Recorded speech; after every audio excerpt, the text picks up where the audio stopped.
Na quarta reportagem da série Impunidade, o acúmulo de inquéritos, a lentidão da justiça e as penitenciárias que não recuperam os presos. A edição e finalização da série é de Rodrigo Cerutti e o auxiliar de reportagem é Fábio Barão.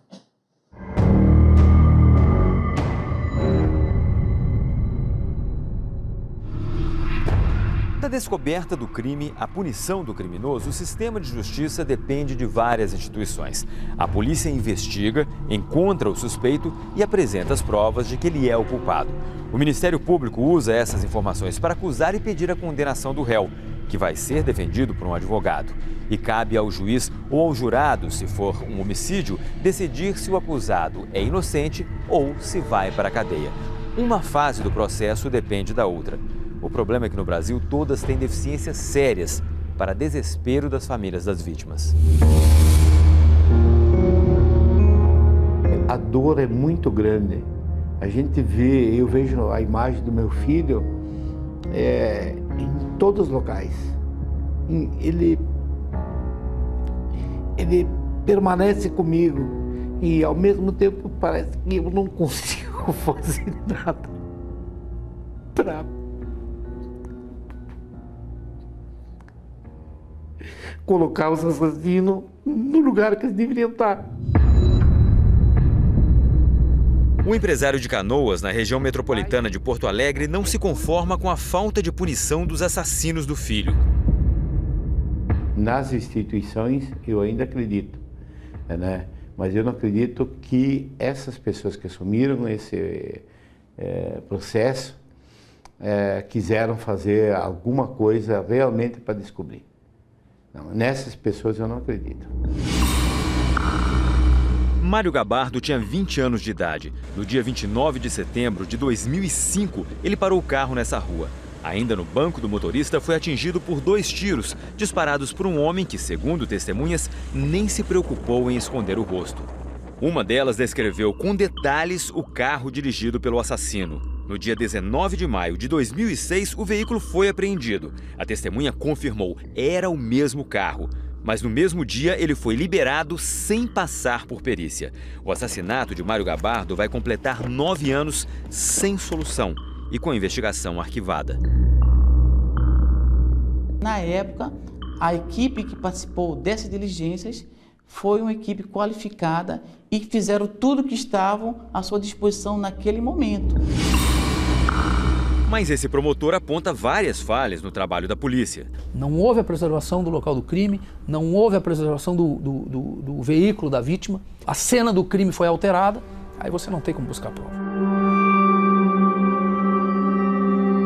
Antes de ser arquivado, o inquérito fez um trajeto comum na investigação brasileira. Muitas vezes o inquérito vai, fica na delegacia, vai para prazo, volta, passa mais um mês na delegacia e não se ouve ninguém, não acrescenta nada. Ou seja, passou um mês na delegacia sem nada acontecer. E dessa forma não há condenação possível. Mas a impunidade também tem outros motivos. Segurança pública não é só um caso de polícia. Ela exige uma série de ações públicas, políticas públicas, que envolvem outros atores como municípios, como o governo federal, como o poder judiciário, e que enquanto a gente ficar tratando segurança como um caso de polícia, a gente só vai, infelizmente, lamentar as taxas de violência, porque a polícia sozinha não vai dar conta desse cenário. O Ministério Público do Rio de Janeiro alterou o sistema de trabalho para tentar antecipar eventuais falhas e acelerar os inquéritos. Cada promotor cuida sempre das mesmas delegacias. A produtividade aumentou, mas o problema está longe de ser resolvido. Na maioria esmagadora dos casos, aí eu estou falando com certeza acima de 90%, o promotor de justiça é obrigado a requisitar novas diligências ou até mesmo simplesmente conceder aquele prazo de prorrogação para que aquelas diligências que a própria autoridade policial já determinou sejam concluídas. O acúmulo de inquéritos policiais é grande em todo o país. Os cartórios da Justiça Criminal de São Paulo recebem 1.500 inquéritos por dia. Apenas 192 funcionários precisam conferir um por um. 37, com 5.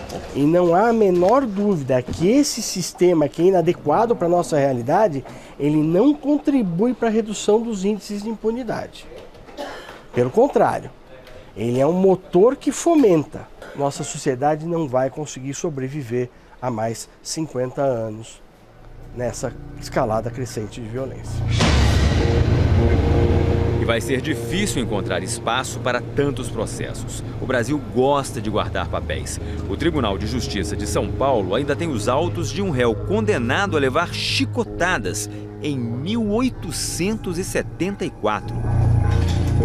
A burocracia aumenta a lentidão da justiça. Em Mato Grosso, mais de 80% dos inquéritos de primeira instância estão com a tramitação atrasada pelos critérios do Conselho Nacional de Justiça.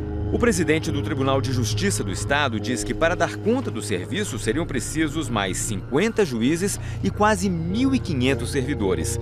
Mas não existe dinheiro para isso. Precisamos sim investir fortemente na área de pessoal, de tecnologia, para que nós, em curto espaço de tempo, nós possamos ter a justiça que todos nós desejamos. Não temos a justiça que desejamos? Reconhecidamente não temos.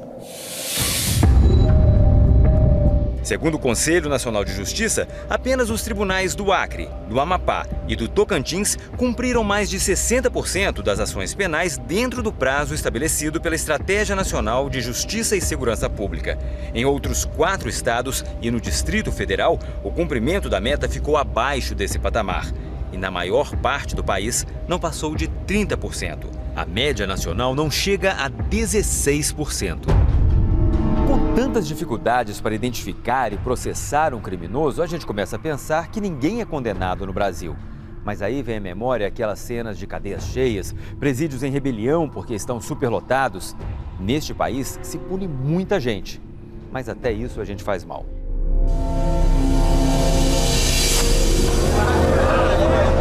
Mais de 4.300 presos, onde cabem apenas 2.000. O Presídio Central de Porto Alegre é um retrato do sistema prisional brasileiro. No ano passado, 11 detentos foram mortos dentro das celas, que não têm grades há mais de 10 anos. Se estivéssemos com grades ou portas nas celas, não caberiam todos os presos que habitam essa galeria dentro das celas. Aqui só deveria haver presos provisórios, mas quase a metade é de condenados. 80% dos que passam pelo presídio central voltam para cá. Se pegar esse preso de uma cidadezinha pequena, bota num presídio grande, de alta periculosidade, tu está proporcionando que ele tenha novos conhecimentos de delitos, aumente as suas relações criminosas e ali tu pode estar formando criminosos. O único momento em que nós veremos alguma diferença vai ser quando nós nos dermos conta que ódio gera ódio, que vingança gera vingança e que o crime se organiza. Quem comete crime e quem vive, de alguma forma, acabou fazendo isso a sua vida, não vai desistir disso tão fácil. Não tem água! Aí, ó, não tem água, pai! Presídios lotados com rebeliões e mortes. Penitenciárias que deixam os criminosos mais violentos. Nós vemos isso com tanta frequência que parece que é assim mesmo, não tem jeito. Mas pode ser diferente. Amanhã nós vamos mostrar um país latino-americano como nós, que tem problemas sociais como nós temos, mas que consegue oferecer segurança à sua população.